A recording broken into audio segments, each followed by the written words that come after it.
Bienvenidos al podcast de Ilustres Anónimos.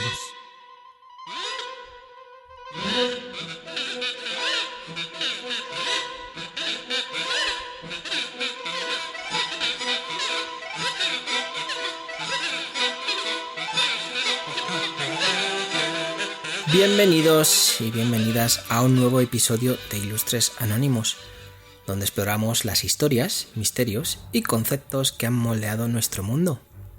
Hoy nos adentraremos en un tema que, aunque parece pertenecer al pasado, sigue siendo profundamente relevante en nuestra realidad actual: la oligarquía. ¿Qué es? ¿Cómo ha funcionado a lo largo de la historia? ¿Qué impacto tiene hoy en día? Y lo más importante, ¿podemos identificar rastros de este sistema en sociedades modernas como la de Estados Unidos? Bueno, pues hoy, bienvenidos de nuevo y bienvenidas. Vamos a hablar de las oligarquías, de los oligarcas y de todas esas cosas relacionadas. Y esto viene muy a colación por el hecho de que tenemos nuevo presidente en Estados Unidos y que todas las voces, críticas y no críticas, dicen que esto va a ser una oligarquía, lo que Donald Trump va a hacer con Estados Unidos. Bueno, vamos a verlo. Lo primero y más importante, ¿qué tal estáis? Espero que estéis muy bien, espero que sea una semana muy buena, muy positiva, que lo estéis pasando de la mejor forma posible, que esté siendo un año bueno. Hemos pasado el Blue Monday, como se suele llamar, el día más triste del año, eso dicen. Y vamos a por otra semana más. Yo he tenido noticias tristes, estoy un poquito de capa caída, pero bueno, a veces las cosas pasan por algo y las cosas pasan. Ya no sé decir, pero bueno, gracias a Dios no es de salud, es laboral. Ya no tengo mi relación laboral, ya no la tengo, pero bueno, que a pesar, ¿no?, de que pueda ser más o menos doloroso, aquí seguimos al pie del cañón. Y nada, vamos a pasar al tema de hoy. Y como decía, la palabra oligarquía proviene del griego antiguo, uniendo los términos oligos, que significa pocos, y arkein, que significa gobernar, y significa literalmente el gobierno de unos pocos. Este concepto, introducido por pensadores griegos como Aristóteles, ha sido objeto de análisis filosófico y político durante siglos. Para Aristóteles, la oligarquía gobernaba, en este caso representaba una degeneración de la aristocracia, en la que un grupo pequeño gobernaba no en beneficio de la sociedad, sino en su propio interés. Esta idea se convirtió en un marco teórico que ayudó a comprender cómo las dinámicas de poder podían concentrarse en unas pocas manos, incluso en sistemas que originalmente buscaban la igualdad y la justicia. Desde los antiguos griegos hasta nuestros días, este concepto ha evolucionado adaptándose a diferentes contextos sociales, políticos y económicos. A menudo, cuando escuchamos oligarquía, pensamos en sistemas de poder concentrado en pocas manos, ya sea de una élite aristocrática, un grupo de grandes empresarios o incluso una casta política o militar. Todo esto seguro que os está sonando ya. Pero la oligarquía no siempre es fácil de identificar. En muchas ocasiones se disfraza bajo formas de gobierno aparentemente democráticas o meritocráticas, pero en las que, al observar con atención, descubrimos que el verdadero poder reside en una minoría con acceso privilegiado a recursos, información y decisiones. En este episodio exploraremos cómo diferentes civilizaciones y sistemas políticos han adoptado formas de oligarquía, a veces con resultados exitosos, otras con consecuencias desastrosas. Hablaremos de casos clásicos como Esparta, un modelo de oligarquía militar que logró estabilidad interna a costa de la represión de las mayorías. La República Romana, donde las familias patricias concentraban el poder político y económico, perpetuando desigualdades que eventualmente llevaron al colapso del sistema. Y la Venecia medieval, gobernada por una élite mercantil que utilizaba su ingenio político para mantener el control sobre una de las economías más prósperas de Europa durante siglos. También veremos ejemplos modernos, como las oligarquías económicas que predominan en muchos países y cómo algunos analistas consideran que incluso democracias consolidadas como la de Estados Unidos, tienen elementos oligarcas, especialmente durante lo que fue la administración de Donald Trump y lo que va a ser la administración de Donald Trump. Este caso nos servirá para analizar cómo las élites económicas y políticas interactúan en una era globalizada, donde el acceso a los medios de comunicación y la concentración de capital permiten a unas pocas personas moldear la narrativa pública y las decisiones políticas en su favor. Pero ¿cómo funcionan realmente estas estructuras? Para entenderlo, también abordaremos sus mecanismos, cómo concentran el poder, cómo lo perpetúan y qué sucede cuando enfrentan resistencia o colapsan. Desde las maniobras políticas en el Senado romano hasta las luchas de poder entre las élites de Wall Street, veremos que, aunque los tiempos cambien, los patrones a menudo se repiten. Además, nos detendremos en los métodos que utilizan las oligarquías modernas para mantener su influencia, desde el control de los flujos de información hasta la financiación de campañas políticas y la creación de redes globales de influencia económica, el Foro Davos. Por último, nos preguntaremos cuáles son las consecuencias de vivir bajo un sistema oligarca, no solo para las mayorías marginadas, sino también para las propias élites que controlan el poder. Porque como vamos a ver, la historia demuestra que cuando el poder se concentra demasiado, tarde o temprano, las bases del sistema comienzan a tambalearse. Las tensiones sociales, los movimientos populares y las crisis económicas suelen ser el resultado de un sistema desequilibrado, y entender cómo se generan estas dinámicas nos ayudará a reflexionar sobre los desafíos de nuestra era. Así que, ahora sí que sí, acompañadme en este viaje por el pasado y el presente de la oligarquía. Vamos a desenredar las conexiones entre el poder, la ambición y las estructuras sociales para entender qué nos enseña la historia sobre este sistema. Exploraremos preguntas fundamentales. ¿Es posible construir un sistema verdaderamente equitativo? ¿O está la oligarquía inscrita en la naturaleza humana? Quizás, al final del episodio, podamos reflexionar juntos sobre una pregunta inquietante. ¿Es la oligarquía una parte inevitable de la condición humana? Dicho esto, empecemos.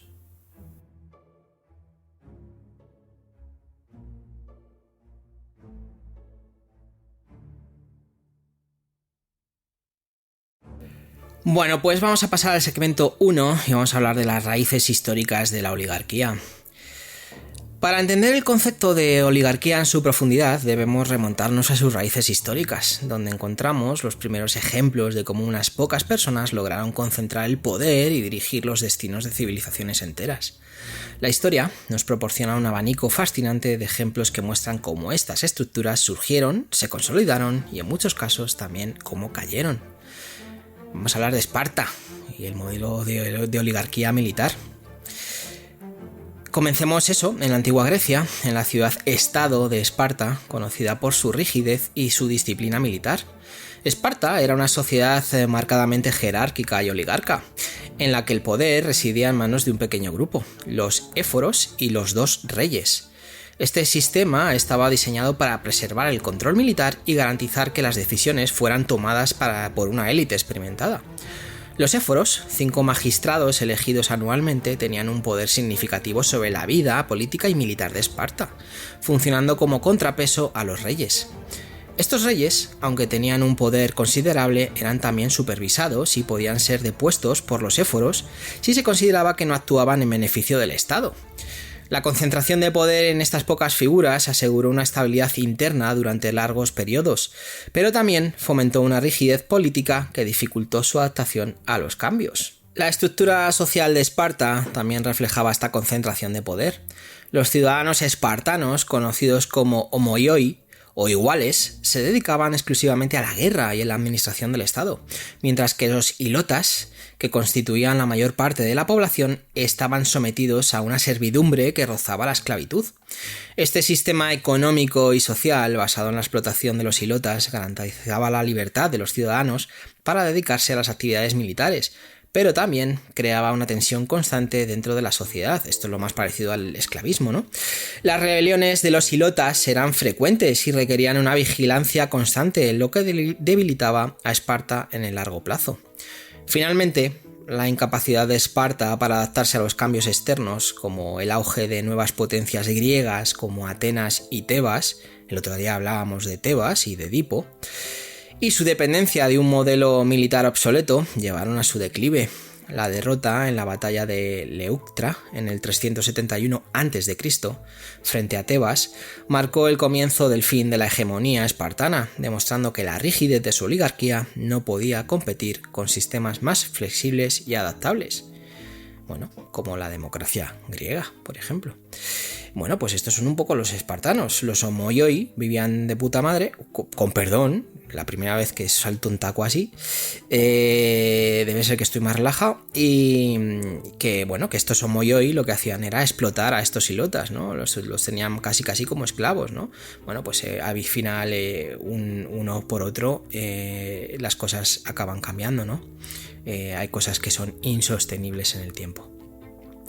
Vamos a hablar ahora de Roma, y es que es un ejemplo igualmente emblemático. Este ejemplo es la República Romana, donde el Senado, dominado por familias patricias, controlaba gran parte de las decisiones políticas. Aunque Roma es conocida por su estructura republicana, el poder estaba lejos de ser igualitario.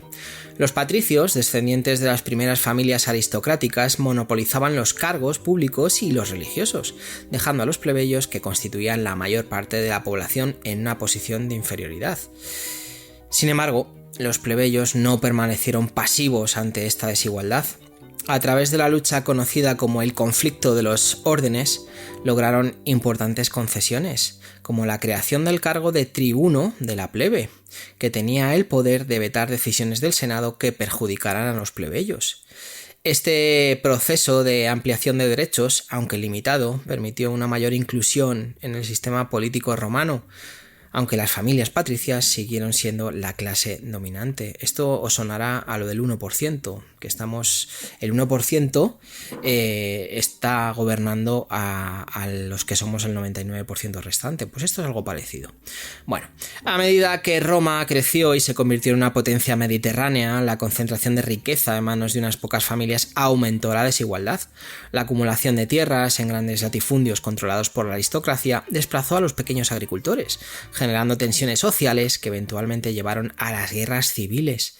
Estas luchas internas, sumadas al ascenso de líderes populistas como Julio César, culminaron en la caída de la República y el establecimiento del Imperio, donde el poder quedó concentrado en una sola figura, el emperador.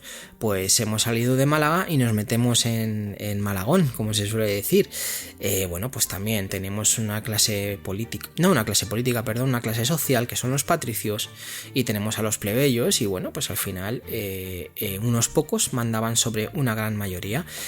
Hasta que esto, pues eso, evidentemente las ollas a presión al final acaban explotando por algún lado, ¿no? Si no se libera esa presión. Bueno, en la Edad Media encontramos un modelo distinto de oligarquía en Venecia, una ciudad-estado gobernada por una élite mercantil. El Consejo de los 10 y el Dux, figuras centrales del sistema político veneciano, representaban a una reducida clase social que controlaba el comercio y las rutas marítimas del Mediterráneo. La organización política de Venecia era excepcionalmente sofisticada para su época. Aunque el dux era la figura más visible, su poder estaba limitado por diversas instituciones que aseguraban un equilibrio de poder dentro de la oligarquía. Las familias nobles venecianas, registradas en el llamado Libro de Oro, monopolizaban los cargos públicos y garantizaban que el poder permaneciera en un círculo cerrado. Esta exclusividad contribuyó a una notable estabilidad política, permitiendo a Venecia prosperar como centro comercial durante siglos. Sin embargo, la concentración de poder también generó tensiones. Las luchas internas entre las familias nobles y la resistencia de las clases populares a su exclusión política debilitaron el sistema con el tiempo.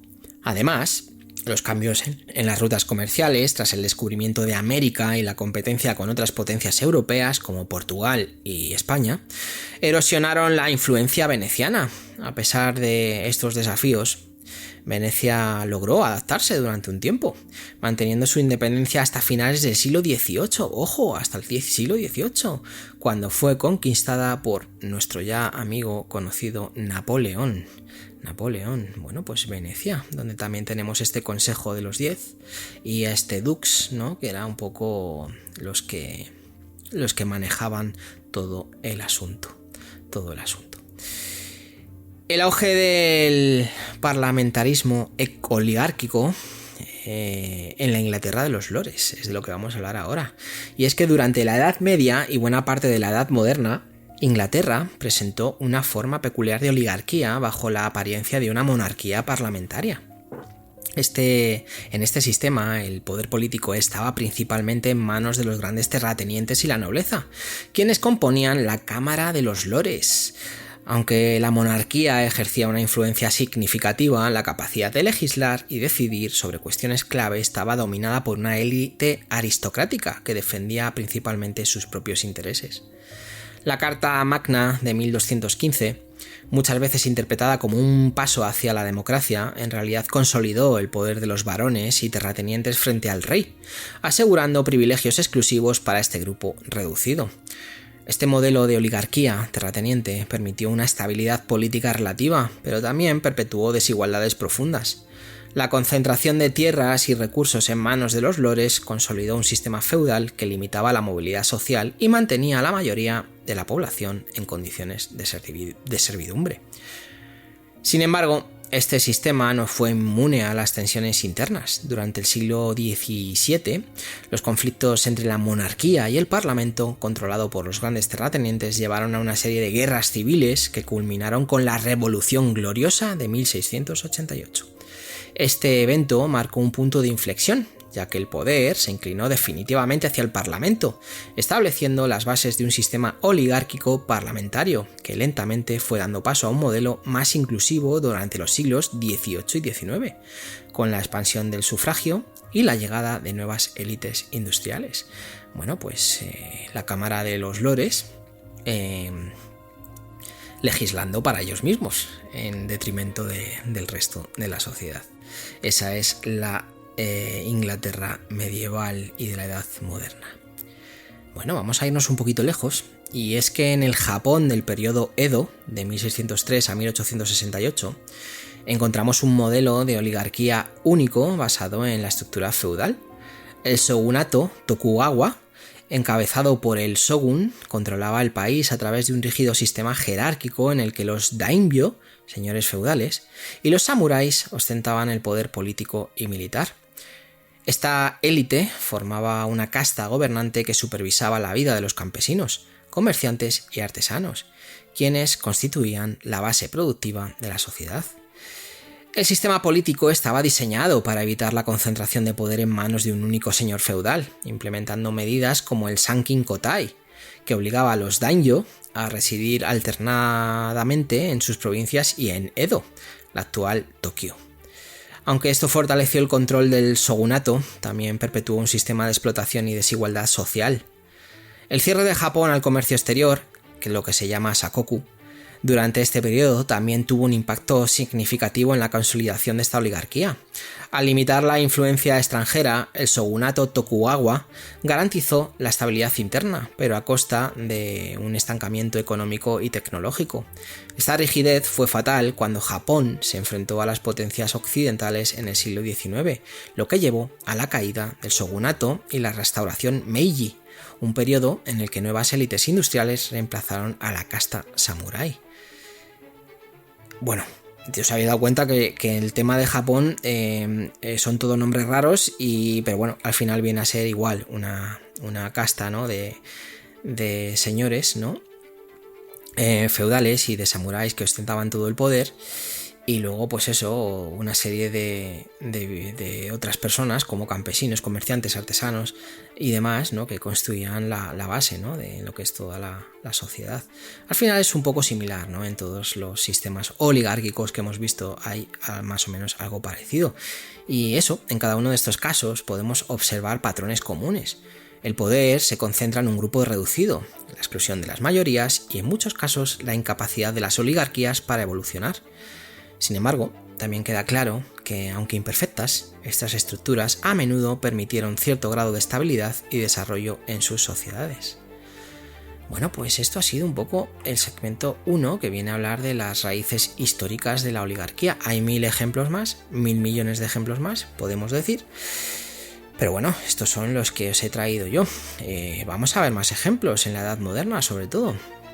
Y es que a medida que avanzamos en la historia, la oligarquía se transformó y adoptó nuevas formas, adaptándose, bueno, pues a los cambios económicos, políticos y sociales de cada época. En este segmento vamos a explorar cómo funcionaron estas oligarquías en contextos más recientes y cómo sus estructuras afectaron a las sociedades en las que se instauraron, dejando una huella duradera que en algunos casos todavía, a día de hoy, persiste. Vamos a hablar de... Esto os va a sonar a todos. El Imperio Ruso. Bueno, pues el Imperio Ruso, o más bien dicho, la oligarquía en la Rusia zarista, ¿no? Aunque lo de hoy también podría ser una oligarquía. Bueno, el Imperio Ruso, como digo, durante los siglos XVIII y XIX ofrece un ejemplo claro de oligarquía aristocrática, donde el poder político y económico estaba concentrado en una nobleza terrateniente que explotaba a los siervos, la mayoría de la población rural. Este sistema, conocido como servidumbre, no solo perpetuaba las desigualdades sociales, sino que también ataba el desarrollo económico del país a estructuras agrarias obsoletas, mientras otras naciones europeas avanzaban hacia la industrialización. Los nobles poseían grandes extensiones de tierra y ejercían un control casi absoluto sobre los campesinos, quienes vivían en condiciones precarias y carecían de derechos básicos. Intentos de reforma, como la emancipación de los siervos en 1861 bajo Alejandro II, fueron insuficientes. Aunque se abolió formalmente la servidumbre, la falta de redistribución equitativa de la tierra mantuvo a la mayoría de los campesinos en una situación de pobreza extrema. Últimamente habréis oído hablar mucho de los oligarcas rusos, de esta serie de esta casta, ¿no? De personas que, bueno, que en algún caso han hecho frente al actual presidente de aquel país, Vladimir Putin, y que, bueno, que en algunos casos alguno ha desaparecido, alguno ha fallecido en situaciones extrañas, ¿no? Y bueno, pues siguen existiendo los oligarcas. Bueno, el resentimiento acumulado por estas condiciones explotó con la Revolución Rusa de 1917, que algún día vamos a hablar de ella. La incapacidad de la oligarquía zarista para adaptarse a los cambios sociales, económicos y políticos, sumado a las derrotas militares y a la crisis económica, precipitó el colapso del régimen. Este ejemplo ilustra cómo una élite desconectada de las necesidades de las mayorías puede convertirse en el catalizador de una revolución. Bueno, pues Rusia. Aquí hay antes de seguir voy a decir, hay una línea muy frágil entre la oligarquía y un sistema dictatorial o la dictadura. Una dictadura, bueno, puede ser una oligarquía perfectamente, sí, sirve a los propósitos de la persona que está ahí, pues sí, evidentemente sí. Y a día de hoy, siglo XXI, seguimos hablando, por ejemplo, de oligarcas rusos. Pero bueno, vamos a pasar al siguiente y vamos a hablar de las oligarquías en las colonias latinoamericanas, el poder criollo. Y es que tras la independencia de muchas naciones latinoamericanas en el siglo XIX, las nuevas repúblicas establecieron sistemas políticos y económicos dominados por élites criollas, descendientes de europeos. Estas oligarquías, que controlaban vastas extensiones de tierra y los recursos naturales, consolidaron su poder marginando a las poblaciones indígenas, afrodescendientes y mestizas. En países como Argentina, Chile y México, estas élites utilizaron su influencia para diseñar políticas que protegieran sus intereses. La concentración de tierras en haciendas y latifundios dejó a la mayoría de la población rural sin acceso a la propiedad, obligándola a trabajar en condiciones precarias. Además, las inversiones extranjeras, especialmente británicas y estadounidenses, fueron promovidas por estas oligarquías, quienes obtenían grandes beneficios mientras las mayorías seguían excluidas del progreso económico. Este modelo generó desigualdades estructurales que desembocaron en conflictos sociales, movimientos revolucionarios y reformas agrarias a lo largo del siglo XX. La Revolución Mexicana, que fue de 1910 a 1920, si no recuerdo mal, es un ejemplo destacado de cómo la concentración del poder económico y político en manos de una élite criolla puede llevar a un levantamiento popular. Aunque las oligarquías evolucionaron en muchos países, sus efectos todavía se sienten en la región, donde la concentración de riqueza y poder sigue siendo un desafío central. Bueno, pues esos son nuestros amigos latinoamericanos. y esta élite criolla, ¿no? Esta élite criolla que, bueno, pues que concentró, ¿no?, todo el poder económico y político. Bueno, con la llegada de la Revolución Industrial en el siglo XVIII, la naturaleza de las oligarquías cambió drásticamente. En lugar de basarse exclusivamente en linajes aristocráticos, el poder comenzó a concentrarse en manos de industriales y magnates empresariales. La acumulación de capital en sectores clave como el acero, el petróleo y los ferrocarriles dio lugar a una nueva élite económica que moldeó las políticas y economías de naciones como Reino Unido, Estados Unidos y Alemania. Familias como los Rothschild en Europa o los Rockefeller y Carnegie en Estados Unidos se convirtieron en emblemas de esta nueva clase dominante. Estos magnates no solo controlaban industrias enteras, sino que también influían en las decisiones gubernamentales a través de su riqueza y poder. Este sistema fomentó la innovación y el desarrollo económico, pero también generó profundas desigualdades sociales y laborales.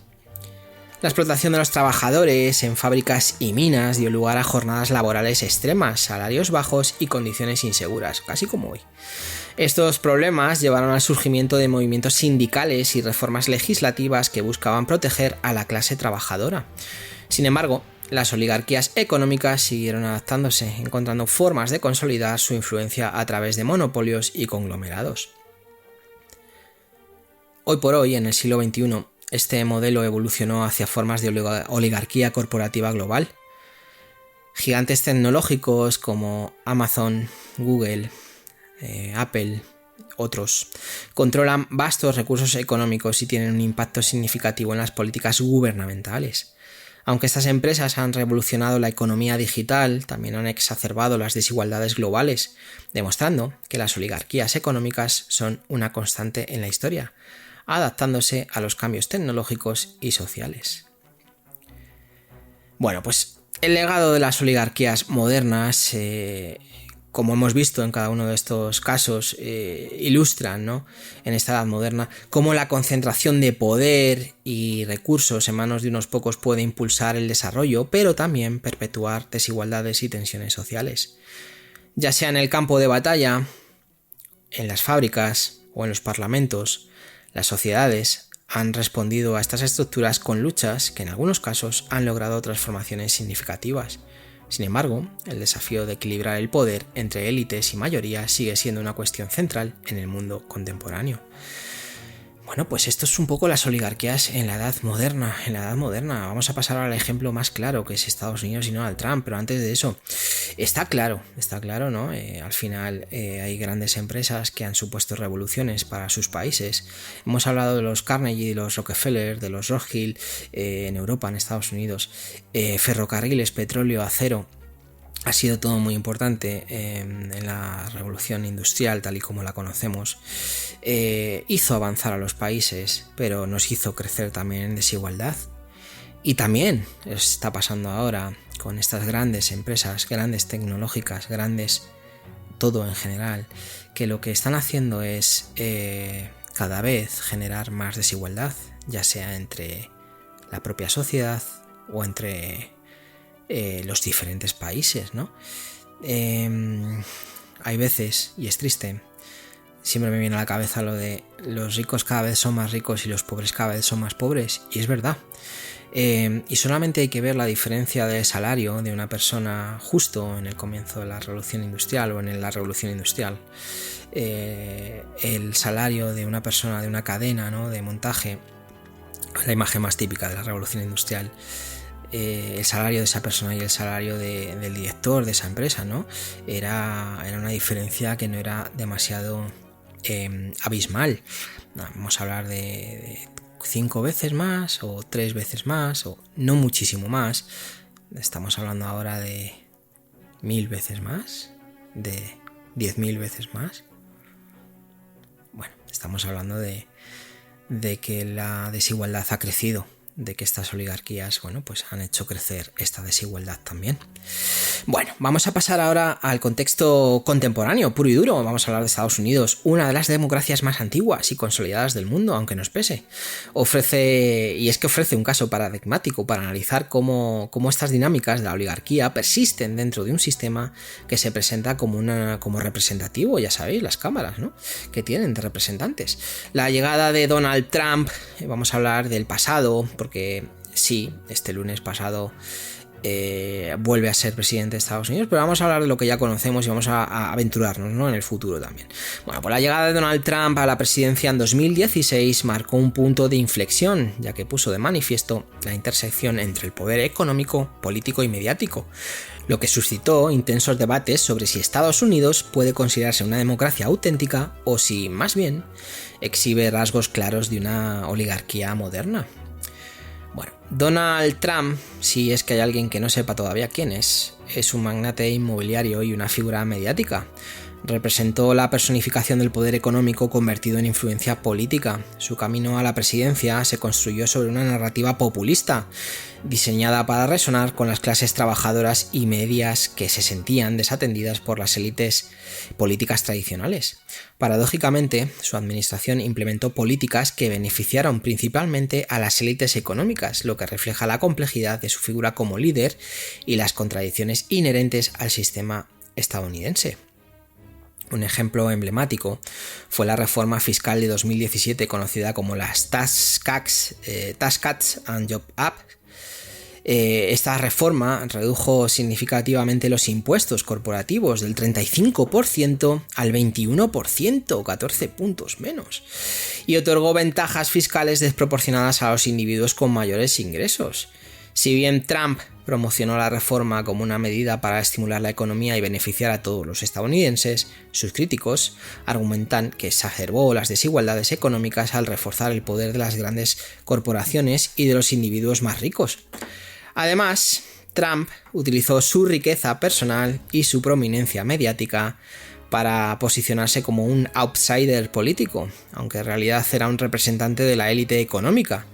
Su capacidad para autofinanciar parte de su campaña, junto con el respaldo de otros multimillonarios, evidenció cómo el acceso al poder político en Estados Unidos está influido de manera desproporcionada por la riqueza. Bueno, es que os digo más. Cuando Donald Trump se presentó contra Obama, no sé si fue la primera vez, si me confundo ya lo siento, que Obama se mofó un poco de Donald Trump, hizo un poco chistes, ¿no?, de lo que es él.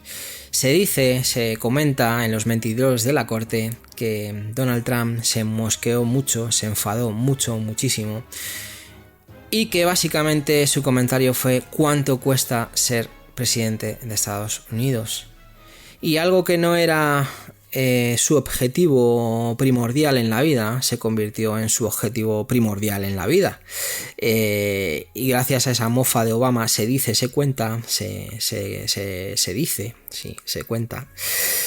gracias a esa mofa de Obama, su objetivo fue la Casa Blanca, le pesara a quien le pesara. Bueno, pues ahí le hemos tenido y ahí le tenemos otra vez. Este fenómeno no es exclusivo de Donald Trump, ojo, su figura lo único que ha hecho ha sido amplificar y visibilizar estas dinámicas, desatando un debate más amplio sobre la relación entre el dinero y la política. Que nadie se engañe, Estados Unidos, todos los presidentes, os voy a poner un ejemplo muy claro. Cuando Obama se presenta a su segundo mandato y Donald Trump se presenta, hay una serie de élites también conocidas como lobbies, los lobbies de, por ejemplo, de la agricultura, los lobbies del petróleo, los lobbies de lo que se os ocurra, existen en todos los sitios, incluso en Europa, ojo, los lobbies más poderosos de Europa tienen oficinas muy cerca de Bruselas, del Europarlamento. Bueno, pues no es ningún misterio, no es ninguna mentira, es decir, bueno, había lobbies que tenían sus intereses, independientemente de quién gobierne, y que participaron económicamente en la campaña de Donald Trump y en la campaña de Obama de igual forma. O sea que, para que veáis cómo es el dinero y la política. Bueno, más allá de Donald Trump, Estados Unidos presenta múltiples ejemplos de cómo las oligarquías modernas operan a través de instituciones políticas, económicas y mediáticas. La financiación de campañas electorales es uno de los aspectos más claros de esta influencia. El sistema de donaciones políticas, legalizado y regulado por decisiones como Citizens United versus contra el Federal Election Commission en el 2010, permite que las grandes corporaciones, los multimillonarios y los llamados super PACs, los comités de acción política, inviertan cantidades exorbitantes en campañas políticas. Y cuando digo exorbitantes es verdad, o sea, es miles, no sé si miles, pero muchos millones de dólares. Muchos millones de dólares. Esto lo que hace es crear, entre comillas, una deuda implícita entre los políticos y sus benefactores. Yo te rasco la espalda, tú me rascas la espalda. Lo que a menudo resulta en políticas públicas diseñadas para favorecer los intereses de las élites económicas. Evidentemente, si a mí un super PAC me ha dado 30 millones de euros, ese super PAC o ese lobby va a esperar algo a cambio. Es que la vida es así. O sea, yo no... me gustaría pensar que se hacen las cosas de forma desinteresada, pero en política y en economía menos que en ningún sitio. Entonces yo te doy 30 millones de dólares, tú el día de mañana me sacas una ley o me apruebas esto o me apruebas lo otro para que a mí me beneficie en X, Y o Z, y así funciona el mundo. Así funciona el mundo. Bueno, el dominio de las grandes corporaciones tecnológicas como Amazon, Google, Facebook, ahora Meta y Apple ilustra otra dimensión de la oligarquía moderna en Estados Unidos. Estas empresas no solo concentran recursos económicos inmensos, sino que también ejercen una influencia significativa en la opinión pública, controlando plataformas clave para la comunicación y el intercambio de información. Además, su capacidad para influir en las decisiones regulatorias y fiscales a través de estrategias de lobby, como decía antes, y su resistencia a reformas significativas refuerzan su posición privilegiada en la economía globalizada. Un caso especialmente relevante es el papel de estas empresas, ¿no?, en el ámbito político. Plataformas como Facebook y Twitter, lo que ahora se llama X, es el nombre más estúpido del planeta, fueron fundamentales durante la campaña de Donald Trump, sirviendo como canales para la difusión de mensajes directos, así como para campañas de desinformación que polarizaron aún más a la sociedad estadounidense. Ojo, yo estoy poniendo de ejemplo a Donald Trump. Yo no quiero decir que Joe Biden o que Kamala Harris no lo hayan hecho igual. Pero es verdad que a estas plataformas de Meta y de X, sobre todo de X, ¿no?, Elon Musk va a estar va a estar como ministro, entre comillas, que no lo es, con Donald Trump, ¿no? Bueno, pues, o como consejero, son más predominantes a favorecer a Donald Trump. ¿Por qué? Porque Donald Trump es de los suyos, porque Donald Trump tenía todos los visos de ganar. Por ejemplo, Meta ha quitado la verificación, el fact-check en Estados Unidos lo ha quitado. ¿Qué quiero decir con esto? Esto quiere decir que las noticias que se publiquen en Meta, en Facebook, en los muros de Facebook, no se van a verificar. No va a haber una agencia verificadora externa que verifique que las noticias son ciertas o no. Se ha quitado. Y el robot, o Mark Zuckerberg para los amigos, lo ha quitado porque había tenido algún encontronazo con Donald Trump y quería congraciarse de nuevo con él. Y así nos va. Y así nos va. Bueno, la concentración de poder informativo en manos de unas pocas corporaciones plantea serias preguntas sobre la transparencia, la rendición de cuentas y la equidad en las democracias contemporáneas. Vuelvo a lo de antes, todos sabemos, pasó hace unos años lo de Cambridge Analytica con la fuga hasta de datos, o la venta de datos, ¿no?, a terceros, y luego también ha pasado un poco lo de esta intromisión, ¿no?, de forma bastante deshonesta de Meta, de Facebook, en sistemas de elecciones, ¿no?, de países extranjeros, ¿no? Facilitaron un poco la desinformación con el Brexit, facilitaron un poco la desinformación y otras historias con procesos independentistas en países como España, por ejemplo, y han hecho lo propio con Estados Unidos, ¿no? Bueno, pues es lo que es, ¿no? A pesar de estos elementos que apuntan hacia la existencia de una oligarquía moderna, Estados Unidos sigue siendo percibido como un modelo de democracia representativa. La fortaleza de sus instituciones como el Congreso, el Poder Judicial y los medios de comunicación independientes han servido tradicionalmente como un contrapeso al poder de las élites. Sin embargo, el sistema electoral estadounidense presenta limitaciones estructurales que favorecen la concentración del poder. El colegio electoral, por ejemplo, otorga un peso desproporcionado a ciertos estados. Pasa un poco aquí en España, ¿no? Permitiendo que los candidatos ganen la presidencia sin obtener la mayoría del voto popular, como ocurrió en las elecciones de 2016. Además, la polarización política y la creciente influencia del dinero en la política han contribuido a crear un entorno donde las élites económicas pueden explotar las divisiones sociales para preservar su poder. Bueno, es que es así, pasa también en España y pasa en otros países, ¿no? Las leyes electorales son como son. El caso de Estados Unidos pone de manifiesto cómo las dinámicas de la oligarquía pueden infiltrarse incluso en las democracias más consolidadas. Este fenómeno no es exclusivo de este país, ojo, sino que tiene implicaciones globales. En un mundo cada vez más interconectado, donde las grandes corporaciones operan más allá de las fronteras nacionales, las desigualdades económicas y de poder son un desafío común. La experiencia estadounidense plantea preguntas fundamentales sobre el equilibrio entre el poder económico y la representación democrática. ¿Cómo pueden las sociedades garantizar que las decisiones políticas reflejen las necesidades de las mayorías y no solo de las élites? ¿Qué mecanismos son necesarios para limitar la influencia del dinero en la política? La historia y la actualidad de Estados Unidos muestran que las democracias son sistemas en constante evolución y que el poder de las oligarquías puede ser un obstáculo significativo para alcanzar una representación verdaderamente equitativa. Sin embargo, también demuestran que los movimientos sociales y las reformas pueden desafiar y transformar estas dinámicas, ofreciendo esperanza para un futuro, ojalá, más equilibrado y justo. Ojalá. Bueno, pues eso es un poco el caso de Estados Unidos. Y vamos a ir acabando, que nos queda ya nada, 0, y lo dejamos por hoy. Y a modo de resumen, nos vamos a ir a estas consecuencias, ¿no?, de la oligarquía y las reflexiones finales sobre todo esto.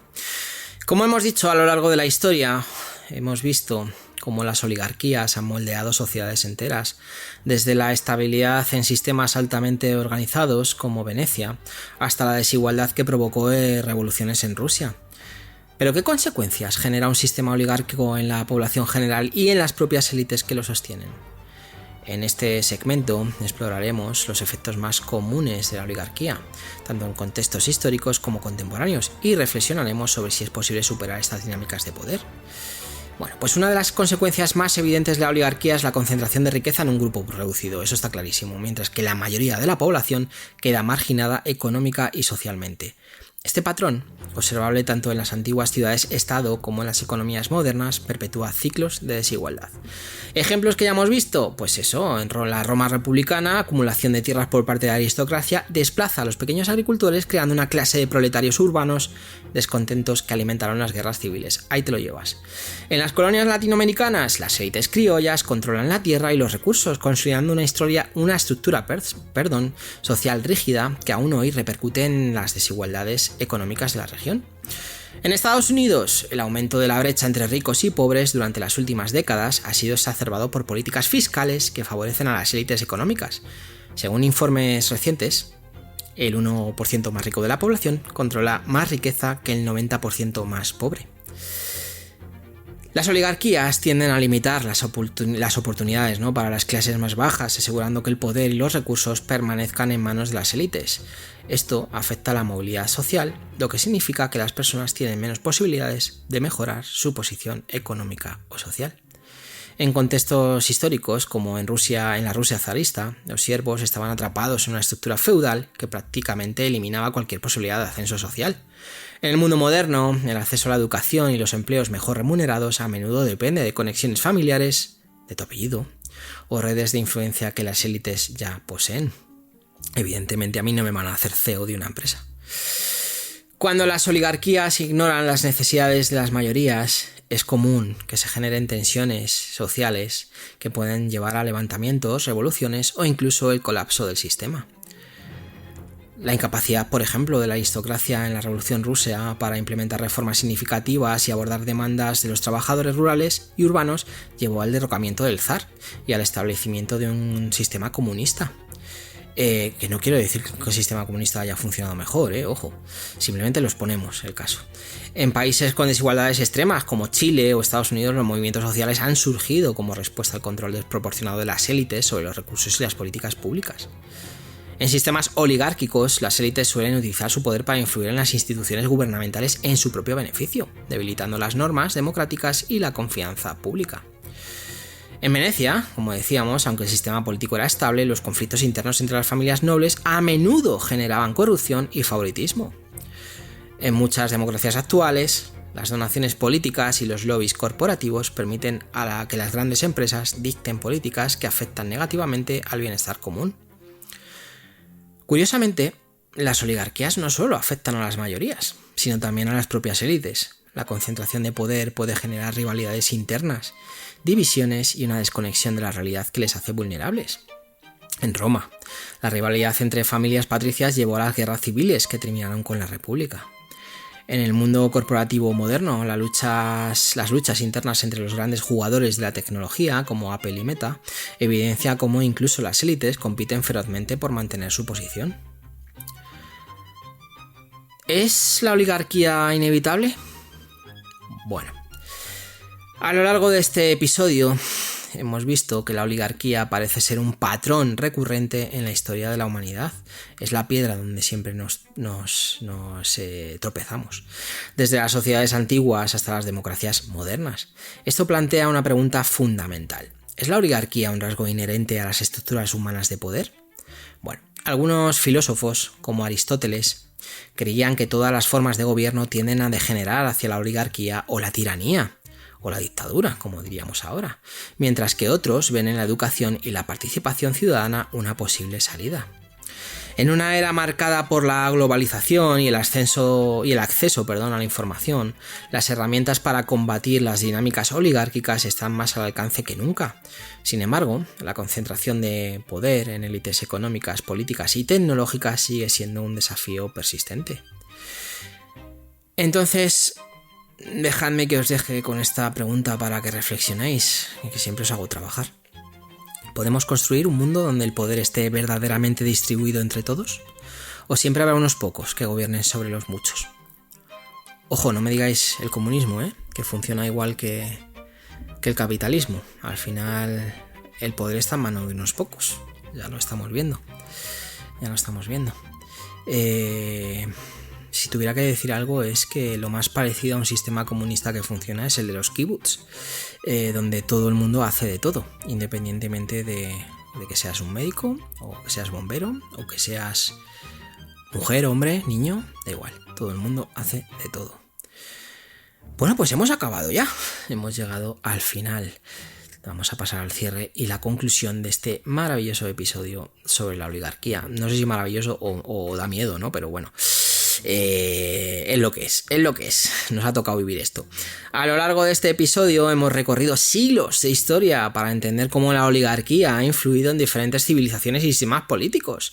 Desde la antigua Grecia hasta el mundo contemporáneo, hemos explorado cómo estas estructuras han servido, en algunos casos, como mecanismos de estabilidad y desarrollo, pero también cómo han perpetuado desigualdades, concentrando el poder en manos de unos pocos mientras marginaban a las mayorías. El análisis de casos modernos, como el de Estados Unidos bajo Donald Trump, nos demuestra que la oligarquía no es simplemente un vestigio del pasado, sino una realidad activa en nuestras sociedades actuales. Las élites económicas y políticas siguen moldeando las estructuras de poder, ejerciendo una influencia desproporcionada que a menudo genera descontento social. Esto plantea preguntas fundamentales sobre la sostenibilidad de los sistemas democráticos y las posibilidades de una representación más equitativa. Sin embargo, En este recorrido no solo encontramos ejemplos de concentración de poder, sino también de resistencia y cambio. La historia está repleta de momentos en los que las mayorías han desafiado con éxito a las oligarquías. Las luchas de los plebeyos en la República Romana lograron abrir espacios para su participación política. Los movimientos sindicales en la Revolución Industrial dieron lugar a leyes laborales más justas, y los movimientos sociales contemporáneos, desde los derechos civiles en Estados Unidos hasta las protestas contra la desigualdad global, muestran que el cambio sigue siendo posible. No os rindáis, sigue siendo posible. Esto nos lleva a una reflexión crucial. La oligarquía no es un fenómeno inamovible, ni una condición inevitable de las sociedades humanas.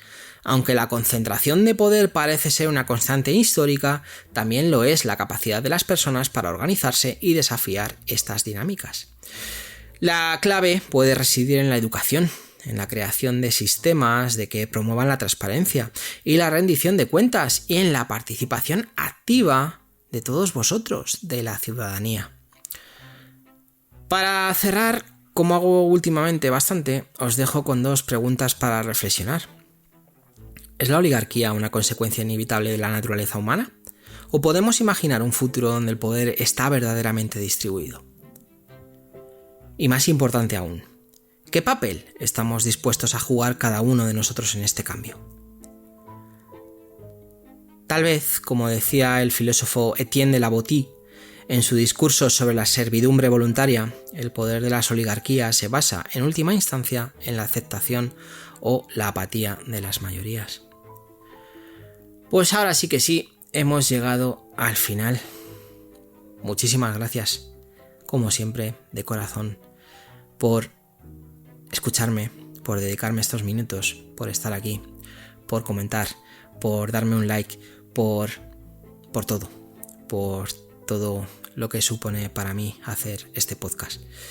Gracias de corazón de nuevo.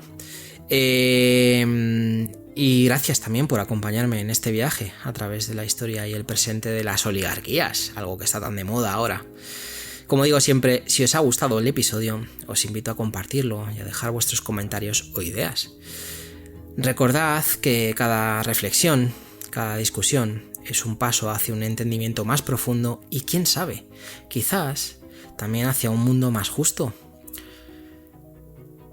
Que trabajéis mucho o poco, que paséis muy buena semana y que nos escuchamos en el próximo capítulo de Ilustres Anónimos, si Dios quiere, y si no, ya veremos.